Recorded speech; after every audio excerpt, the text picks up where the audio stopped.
নিয়ে যাবি। চাচা আপনার অনেক ধন্যবাদ চাচা, আপনি আমার অনেক বড় উপকার করলেন।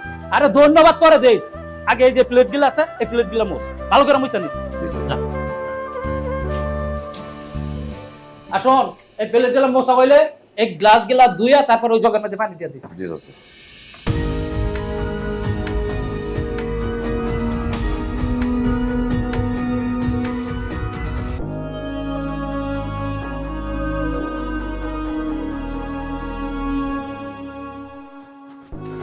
মুক্তা,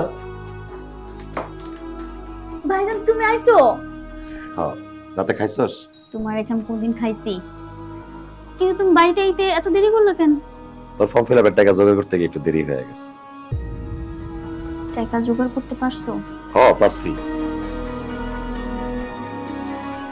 তুই কালকে গিয়ে কলেজে তোর ফর্ম ফিল আপের টাকাটা দিয়ে দিস। এই সবুজ, তুই এত টাকা কোথায় পাইলি? আব্বা তোমার পরে কম। এখনই এত টাকা তুই কই পাইছস? সত্যি করে ক। এই আবার চুরিদারি করস নাই তো? না আব্বা, আমি চুরি করি নাই, টাকাটা আমি অন্যভাবে জোগাড় করছি। অন্যভাবে জোগাড় করছস মানে? কিভাবে জোগাড় করছস তুই?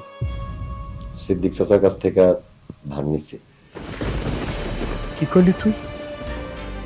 ওই হোটেল আলা সিদ্দিকের কাছ থেকে তুই টাকা ধার নিছস? 1 টাকা না, 2 টাকা না, 5,000 টাকা। এত টাকা তুই ধার নিলি, আমি এই টাকা ফেরত দিব কেমনে? তোমার টাকাটা ফেরত দেওয়া লাগবে না, মাস শেষে সিদ্দিক চাচা আমার বেতনের থেকে টাকাটা কাইটা রাখবে। বেতন মানে? কিসের বেতন ভাইজান? সিদ্দিক চাচার কাছে যখন টাকা ধার চাইতে গেছিলাম, চাচা আমার কইছে টাকা সে ধার দিতে পারবে না, কিন্তু সে আমার টাকা দিতে পারবে আমি যদি তার হোটেলে কাজ করি। মাস শেষে টাকা কেটে রাখবো আমার বেতন থেকে। এখন থেকে আমি সিদ্ধান্ত নিছি আমি তার লগে তার হোটেলে কাম করবো, মাস শেষে 7,000 টাকা পাবো। এসব তুমি কি কইতেছো ভাইজান? আমার পড়ালেখার খরচ জোগাড় করার জন্য তুমি হোটেলে গিয়ে কাজ করবা? ভাইজান আমি এটা মাইনে নিতে পারুম না। আমার ভাইজান হয়ে তুমি এত কষ্ট করে হোটেলে গিয়ে কাজ করবা?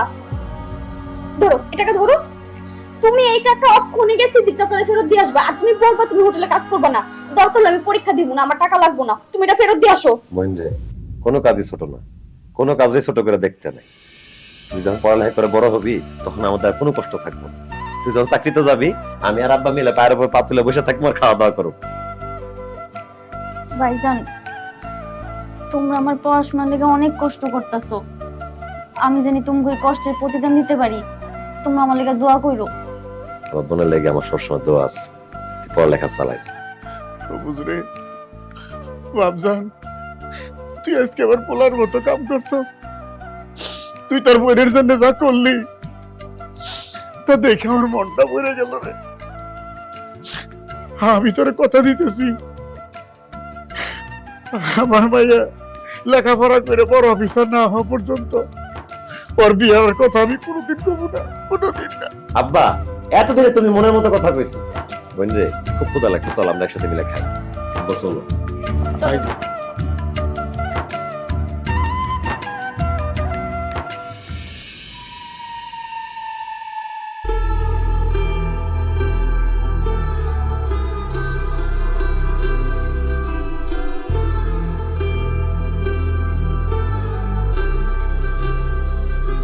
কি রে মুক্তা, দাঁড়িয়ে গেলি কেন?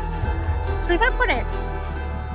আমার শরীরটা না খারাপ লাগতেছে, মাথাটাও ঘুরাইতেছে, কেমন জানি চোখে অন্ধকার দেখতেছি। কি বলিস? পানি খাবি? পানি দিমো? পানি খাবো না, কেমন লাগে? আমার বমি আইতাছে।